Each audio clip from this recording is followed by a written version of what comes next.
I was gonna sit here, but the sun's in my face, so I think I have to switch sides.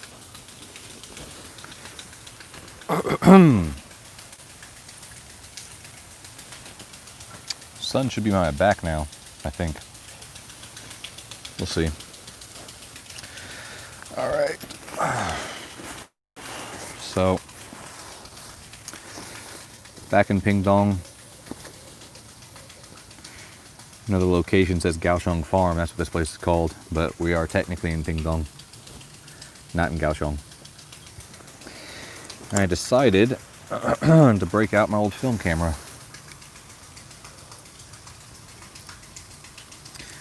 Haven't used this in a while. I love this this lens. I love things with stories. This lens, it's an old Takimar lens from 1959. It was the very first of this series of lenses they made. This is a 35mm f3.5, and it's very, very small. As you can see, it's a tiny little lens, especially for a full frame camera. And they ended up making a few iterations of this later, but this was the very first original version. And what's really cool about it is not only is this thing it's unbelievably tiny, but it's real old school in the sense that it used to be that if you wanted to see the preview, like you wanted to try to focus more accurately, you know, when you start having real low light conditions or the apertures stop down because you're trying to get more depth of field, one of the issues that would happen is that it was very hard to tell when you really had things in focus.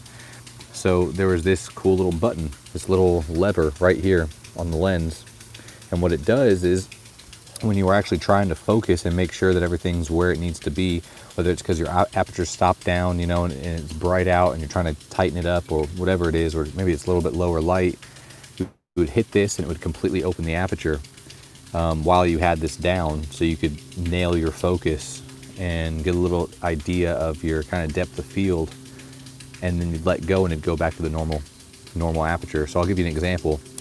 I can stop this thing down to, let's say, f16, you know? Like, oh, I'm trying to get a landscape shot. But you look through the lens, and you see it's just this tiny little opening. You can barely see any light coming through there. And it make it very hard to make sure that your focus is accurate. So you just hit this little switch and boom. Just like the retina on your eye, the aperture opens right up. Every time you push it, opens it up so you can nail your focus and then let go and it shuts down. This lens I got for next to nothing. I bought it from a buddy of mine here in Taiwan who, his family runs their own film camera shop. I bought this camera from him actually, and that lens. And then I have a lens in here from the US. It came with the camera. I have an old flea market. They didn't even know if it worked. I bought the camera and lens combo for 15 bucks. It was all covered in dust, and turned out everything worked fine. This is a Mamiya Sakura 55mm f1.4. That's for your real depth of field or low light stuff. See that big opening in there? That lets a bunch of light through. Anyway, they each have their own character, but we're back here in Pingdong for the funeral. And last night was a big praying ceremony, and I came to some conclusions that I hadn't initially realized. I'd never actually put it together. I don't typically think about stuff like nationality or race or gender. It just never really occurs to me. I mean, I'm aware of it, you know. I'm aware that there are men and women. I'm aware that people come from different countries that have their own cultures. I'm aware of the fact that, you know, different races exist, but in my day-to-day life, it's not really a thing. Like, it doesn't really matter, right? So I typically don't think about it. I was talking to my sister earlier, actually, and one of the things we were saying was I came to these realizations that I've honestly just never considered before. And one of the things was that a few years back, my son Liam, he's 7 now, he's about to be 8. But it was back when he was 3, about to be 4. And somebody on Facebook or something made a comment to me about, you know, oh, well, you know what it's like having a biracial kid. I'm like, what the fuck are you talking about? I don't have any biracial kids. And I stopped and I thought about it and realized, oh, wait a minute, yeah, I do. It just never occurred to me that my kids are technically biracial. Like, I'm white, their mother's Asian. Just never even thought about it. Like, my son at that point, I only had one son, he was almost 4 years old, and the thought had never even crossed my mind. And then it was weird, like thinking about it in those terms was very strange. Like how did I never realize that? How did I not think about that? Do I have an opinion on that? Like, I don't know, whatever. And you move on. And then today, we were talking about the praying ceremony last night, and one of the parts of the praying ceremony was you bring Atu, that's the grandpa, we call him Atu.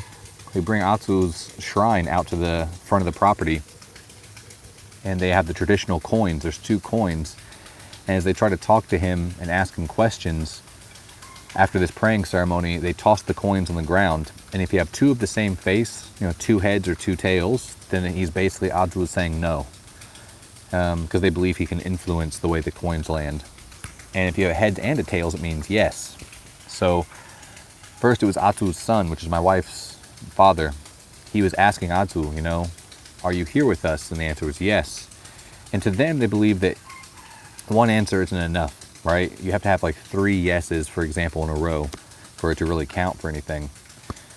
And he says, are you here with us? And he says, yes. So, okay, are you ready to go home? And I said, no. Well, are you, come on, are you ready to go home? We're all here. Are you ready? And he just kept saying no. The answer kept being no, no, no, no, no. And they switched, and my wife's brother, Leo, he, Atu's grandchild, he started asking Atu, are you okay? Yes. Are you here with us? Yes. Are you ready to go home? No. Are you ready to leave? No. Are you ready to cross over? No. And the priest that was there said it might be that something's bothering him. Maybe he's not ready because there's something unfinished, something he still wants to have done. And we immediately thought about his wife. He said, are you worried about her? Yes. Well, don't worry, we'll take care of her. You know that we'll take care of her? Yes. Okay, well, we're going to take care of her. Are you? So can you go now? Are you ready to go home? No. Don't worry, Atu, don't worry, we'll take care of her. We love her. She's going to be okay. You understand that? Yes. Okay, so are you ready to go home? No. And then all of a sudden it occurred to us, Atu, he's not Taiwanese, he's Chinese. He was from China, an area called Yunlin, and a little village in Yunlin. And he had joined the army back before World War II, and he was actually he was fighting in the Civil War between the ROC and the Communist Party. And then eventually in World War II, and then continued the fight of the Civil War after World War II ended. But he had a wife and kids in China, in his village, before the war started. And because of the way the war went and how they got kind of dispersed and stranded, he never saw his wife and kids again. He ended up in Thailand, and he met his wife there. She's, Thai girl.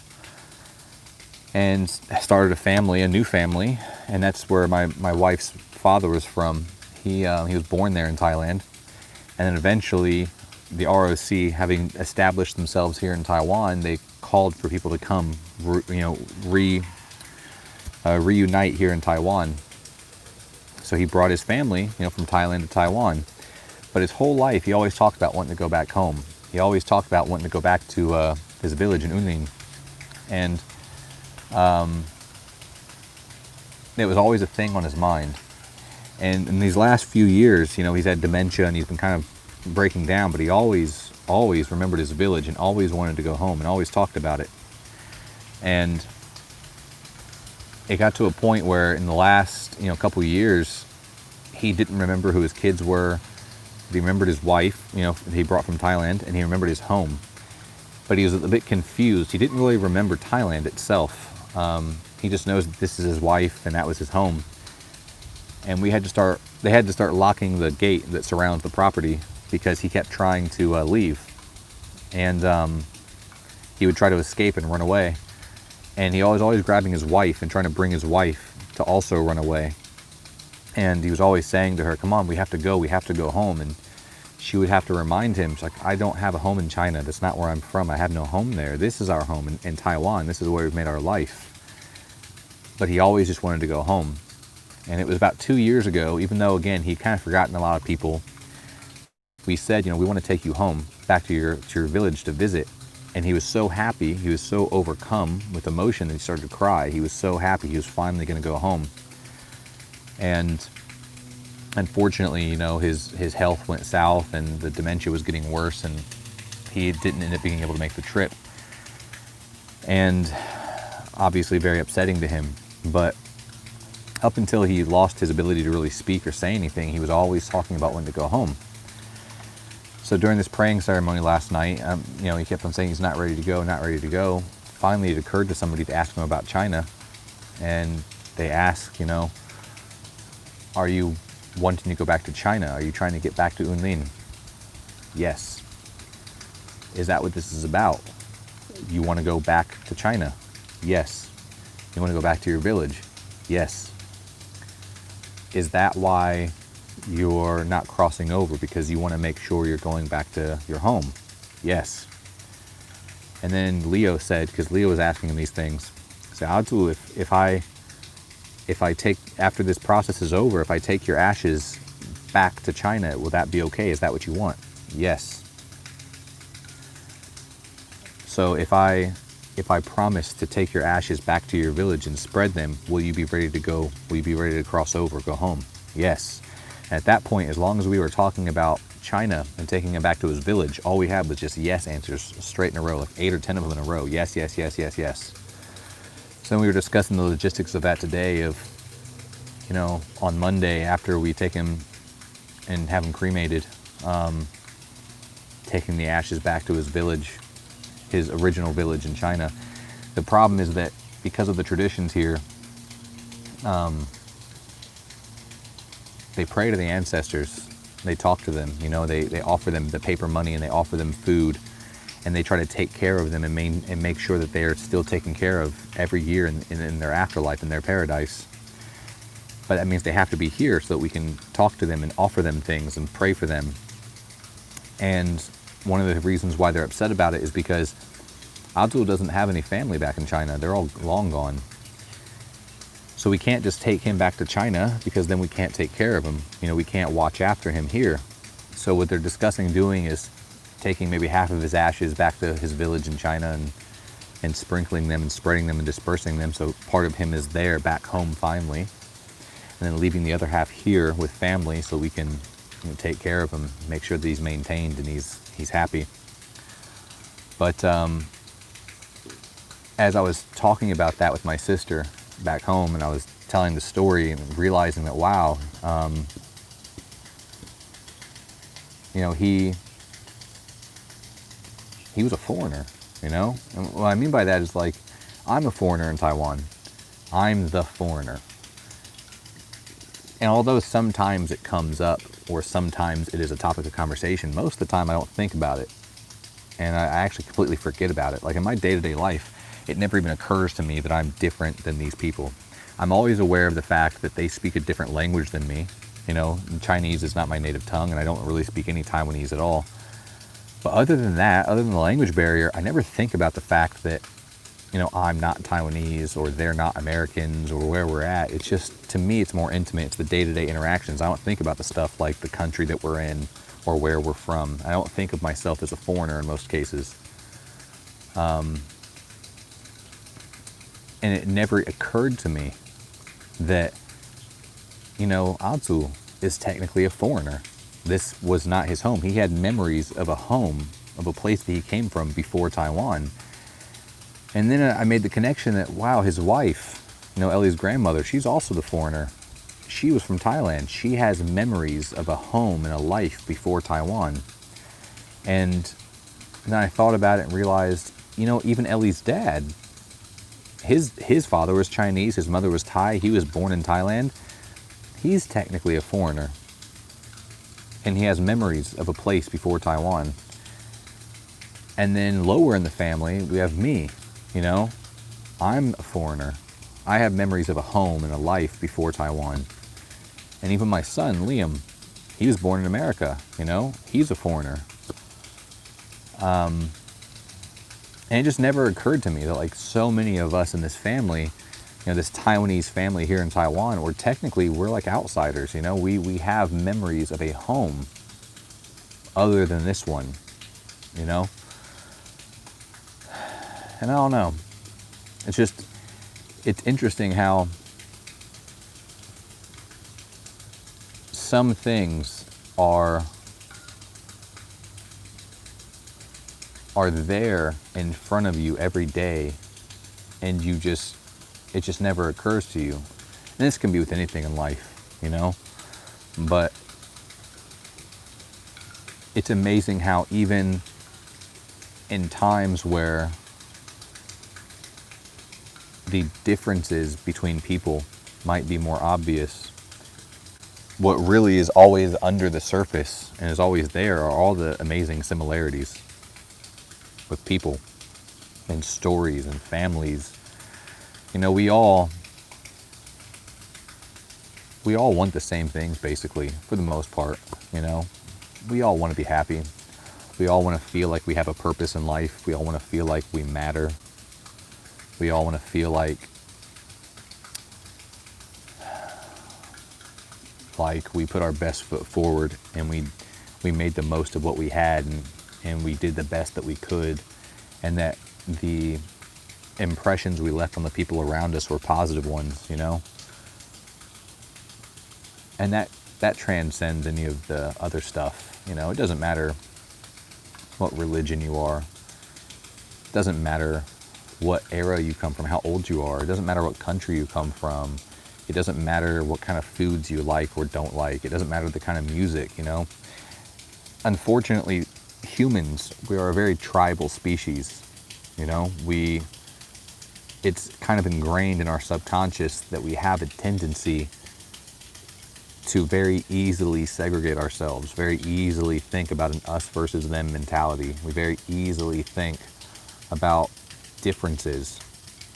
And there's good reason for it, way, way, way back when, in our distant past, that was about survival. That's how you survived, Somebody from a different tribe would very likely try to kill you in order to take your resources, for their own survival.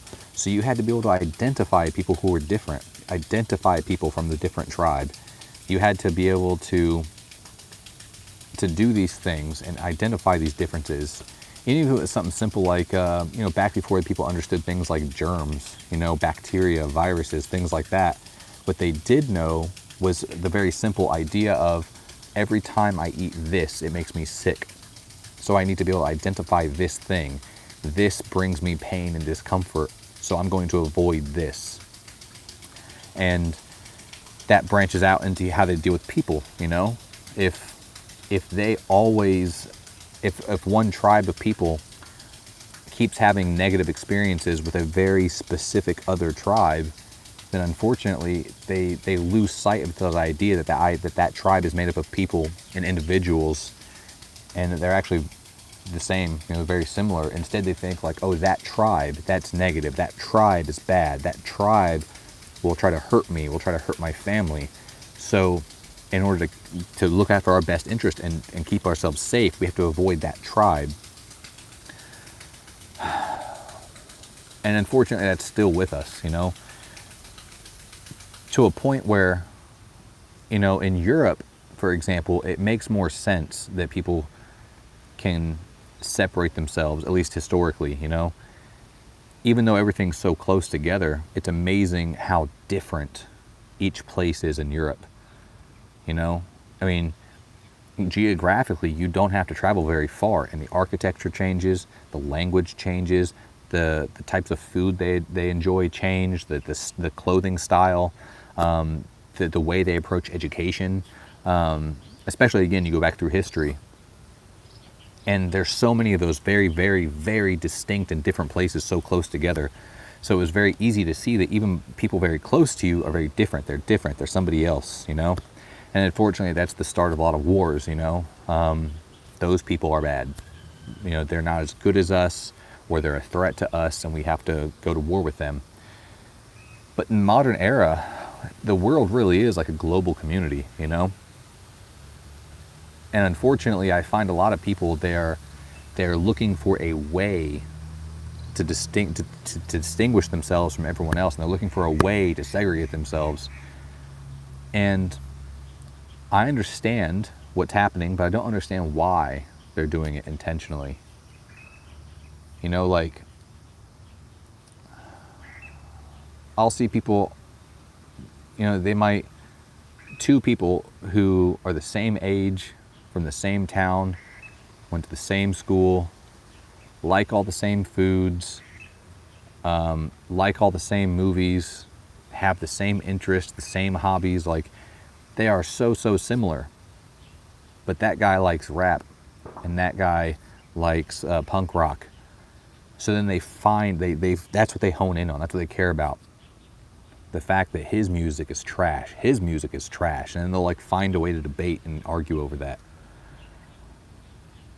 Or hairstyles, clothing styles, what kind of food you like. It's always funny when somebody has a food that they really enjoy, and then they offer it to somebody else, and the person says, "Oh, I don't like that," and they almost act offended, like, "You don't like that? How can you not like that?" Like, they get so passionate about the fact that somebody just doesn't like the same food that they do, and then they hone in on that and they hammer on it, you know. And it's kind of funny, also a little bit sad, I guess. I guess, I don't know if it's nature or nurture, as they would call it, but my whole life growing up, I always had these ideas of bigger things, of wanting to travel the world, wanting to go to unseen places, you know? And it was not supposed to happen for me. I'm just some fucking poor white trash kid from the east side of Indy, you know? I mean, I was born in Texas, but pretty young we moved up to Indiana, and we never had any money. I didn't have a good education. There was a lot of crime, a lot of bad things happening in the area. I had a lot of negative influences around me most of my life. None of my brothers and sisters graduated from high school. I didn't graduate from high school.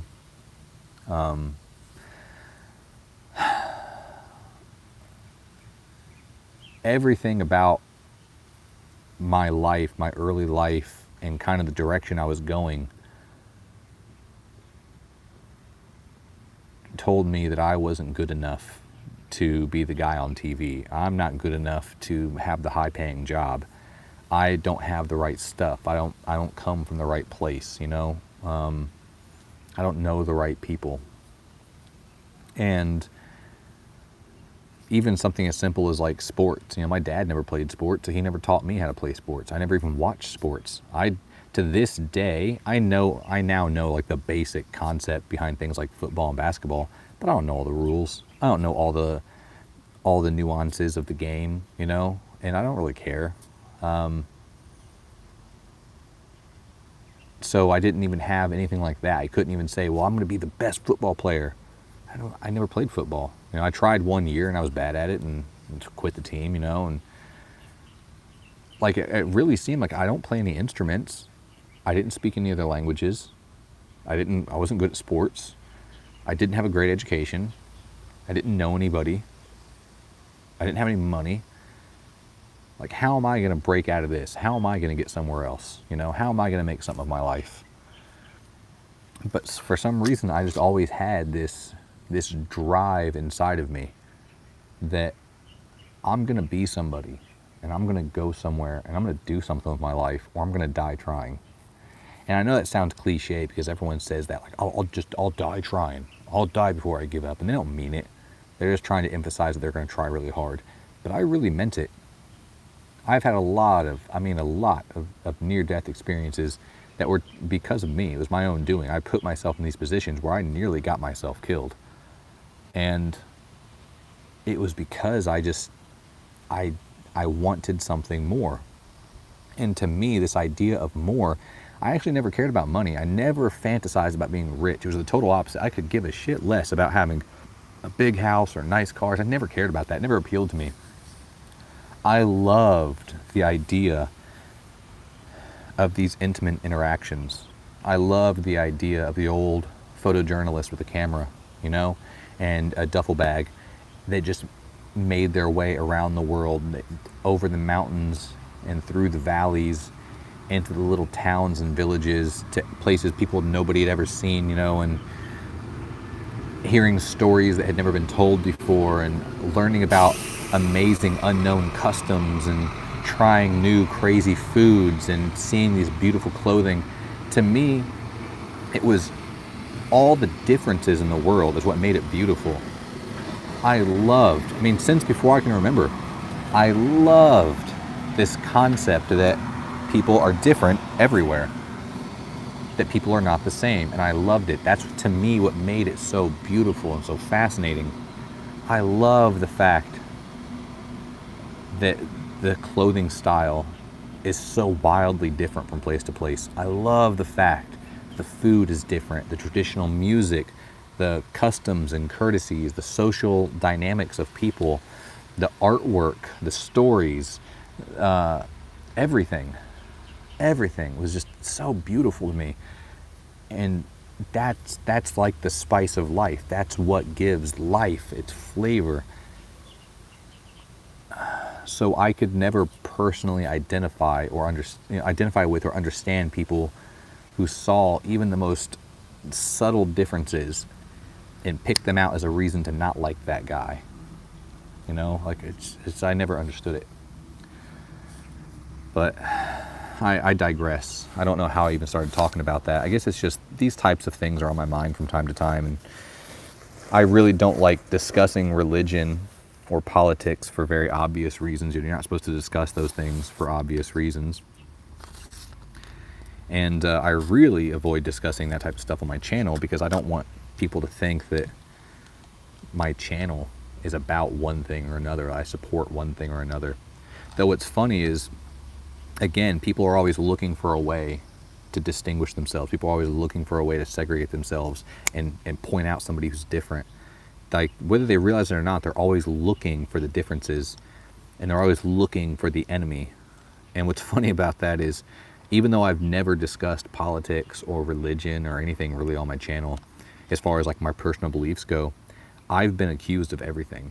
I've been told that I'm a misogynist, you know, I obviously have something against women, blah, blah, blah. And I don't even argue with that. I say, okay, cool story. I've been told that I'm very clearly a closet racist. Okay, you caught me. I've been told that I'm a right-wing nut job, that I'm a left-wing blah, blah, blah. I've been told that I am so fiercely intelligent and talented, and I've also been told that I'm dumb fucking hick that's obviously full of shit and don't know what I'm talking about. And the reason why is because I guess everybody watches my videos. I mean, not everybody, but somebody from every group watches my videos. And even though I just speak off the cuff and nothing I say is scripted, their ears subconsciously are tuned in to listen for things that they don't like. So I might say something that doesn't have any hidden meaning behind it. It doesn't have any hidden agenda or hidden message. There's no ulterior motive. I'm just kind of saying something with whatever word comes to mind, and people, I fucking knew it. You love Trump. What? And the other guy says, you're an idiot. He clearly loves Hillary. Okay. And then again, it just goes like that. They always try to find a way to nail down what you believe and what group you're a part of. And what's funny is that they always assume that you're part of the group that they don't like. Nobody ever sees all those similarities, all the things that we agree on, all the things that we both like, all the things that we could laugh and talk about for hours. Nobody ever sees my channel and says, clearly this guy thinks the same way I do. They always hone in on, nope, he said that one thing that one time, and what he clearly meant was that other thing. And because he meant that other thing, that's basically the same as saying this. When you say this, what it really means is that. And ipso facto, turn around like the factory. Hate that guy. He's clearly one of the bad people. I don't even argue with it. As a matter of fact, I've done some videos that were really controversial, and I didn't do it because I was trying to be controversial. I did it because, you know, it was something I believed in. I had something I wanted to say at the time. You know, but you'll notice I never deleted the bad comments. There's one video I made a couple years back. It was about a photographer on YouTube, and it had like over 30,000 views. I haven't really looked at it in a long time. It had something like over 30,000 views, and a lot of comments, hundreds of comments, and close to 1,000 likes and hundreds of dislikes. And there was a lot going on with that video. But what was funny is that if you look through the comments, it's that same sort of thing. It's that I've been accused of everything. I've been called everything. I've been insulted in every single way. Like, I don't know, it's just, people are funny, man. But I didn't delete the comments. That was the biggest thing. Like, I didn't delete the comments. I didn't, my ASA. Didn't delete the comments, didn't block people from the channel. I didn't,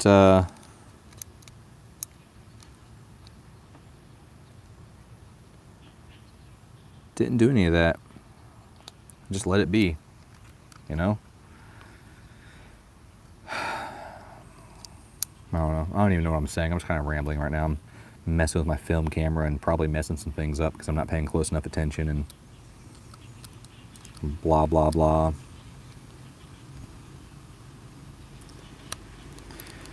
I can't do this, and I can't remember why. There's actually something I'm supposed to do in order to get this thing to cock, and I can't remember what it is.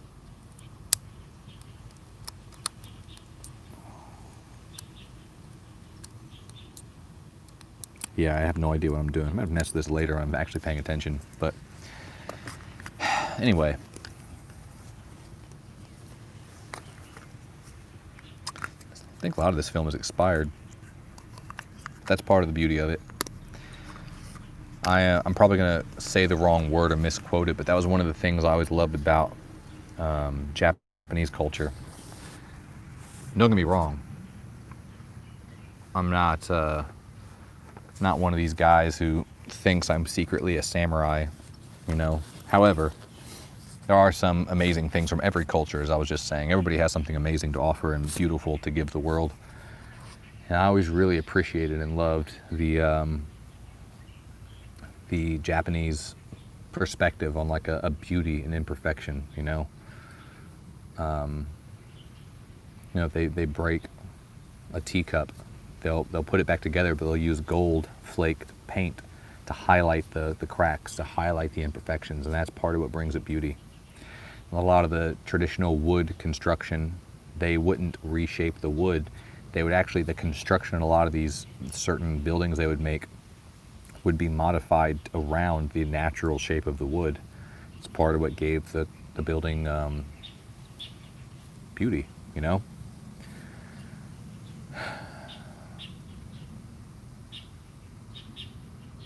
It's nice here. It's hot. Probably have a sunburn on my neck, but it's nice. Beautiful colors, beautiful people, beautiful culture. I feel privileged every day that I was able to get out of my little hometown. I was able to go other places.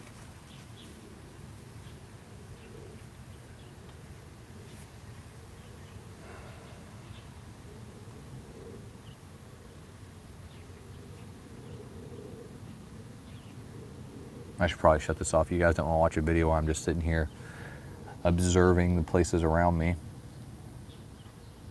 And, you know, because the sun's at my back, I can't even see the screen. The screen is dark right now, so I have no idea if anybody's watching this or if anybody's commented. I don't know. Sorry about that. I really need to pay more attention when I do these live streams to see if people are actually talking to me or if there's things I need to address or not.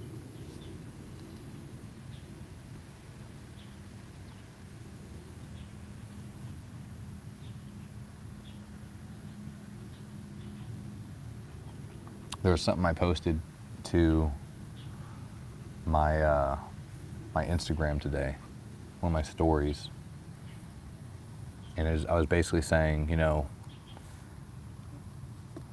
smart men don't talk about how smart they are. Tough men don't talk about how tough they are. Rich men don't talk about how rich they are. You know, honest men don't talk about how honest they are. Con men do that.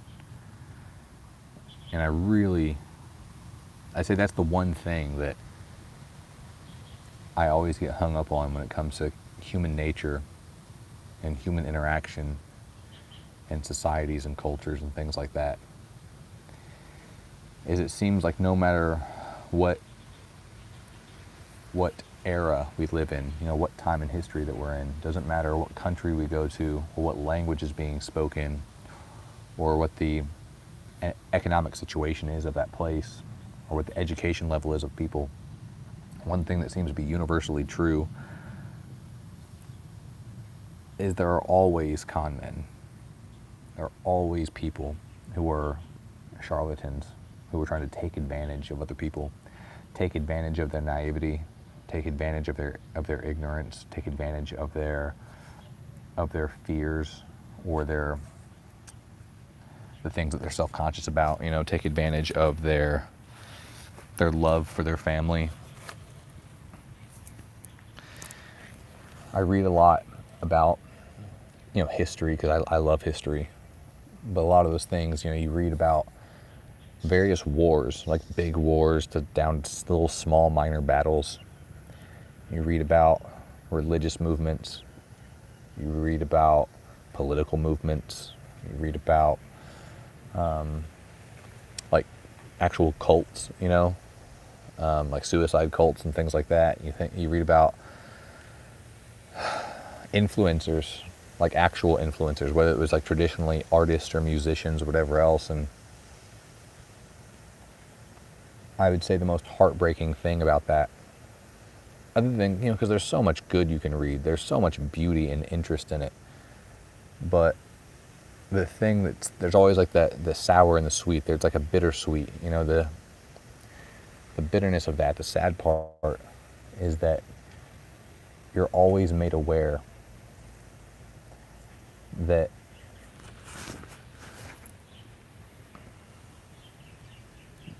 no matter how much good is going on in a certain place or a certain time, there's always someone or a group of people trying to do bad.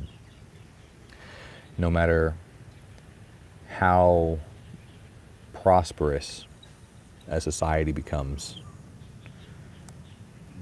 there's that gloomy future waiting for them. There's that point where they're going to fail. They're going to fall. You know, they're going to become, whether it's arrogant or complacent or whatever else, it's going to be taken away from them, you know? No matter... Oh, it's a little beetle landed on my face. Hey, guy. Huh. Like a little grass beetle. I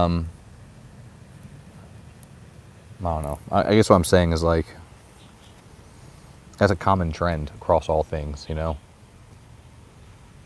And I think that, again, that sadness behind it is that a majority of the time, these wicked, horrible, just awful things that people do to one another or even do to themselves, what you learn is that most of the time it's not because they're bad people.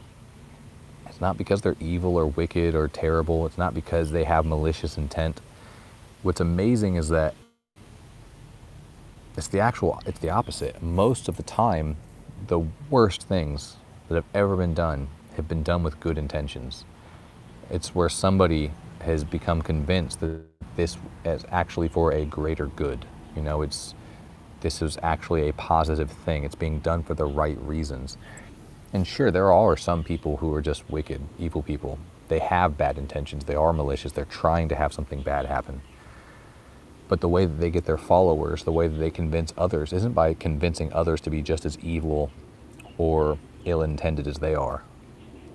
They convince them, they actually prey on their love. They prey on their kindness for their family, for their friends, for their society. And they convince them that they need to do these things in order to keep their family safe, to secure their nation's future, you know, whatever it is, to help their community. And that goes to a lot of different levels. And I think it's hard to understand which is worse is in situations like that, because we've all been subject to it at one point or another. I don't know what's worse is if you fall into that and you do these evil things because you think it's the right thing to do, and then you die having never known the truth. That'd be bad. But it might be worse if you live to understand just how bad what you did really was, to live to learn the truth, and to then be weighed down by these demons, the weight of the decisions that you made, that you can never go back, you can never change it. And it's not even about your own redemption. It's not so I can feel better. It's this, again, this kind of concept of when you learn how bad something was, you don't want to fix it so that you can feel better. You want to fix it because you really understand how bad it was. You really understand the irreparable damage that was done, and you just want it to be undone, and you never can. And I don't know what's worse, living a whole life doing those bad things, having never known the truth, or living half your life having done those things, and then one day learning the truth and realizing you can't take it back. And again, you read your history, whether it's politics or religion or anything else, like the history is full of that. Human nature is full of that. Even, unfortunately, really modern, like every day, it still happens every single day.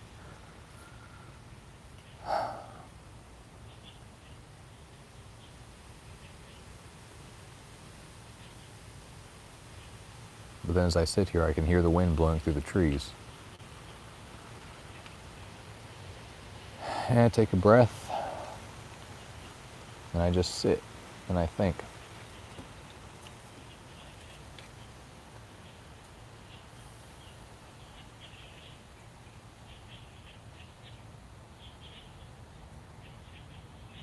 I'm very fortunate, very happy, very lucky.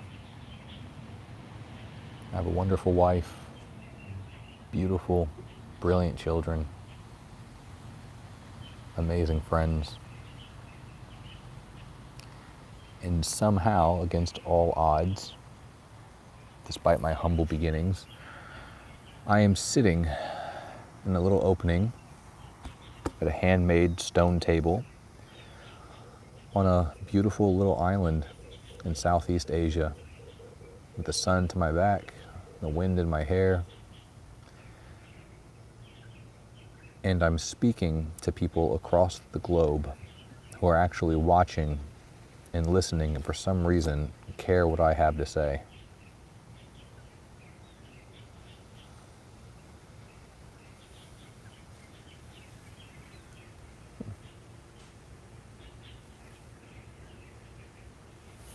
Anyway, it's about 2:30 here, almost 2:30, and we have another praying ceremony at 3 o'clock, so I gotta get the kids ready to head back over to the house so we can help Atu. Anyway, thanks for sitting with me. Thanks for watching. Thanks for listening. Guess sometimes I just need to talk a little bit. I'll talk to you later. If I can figure out how to turn this off. I can't really see the screen.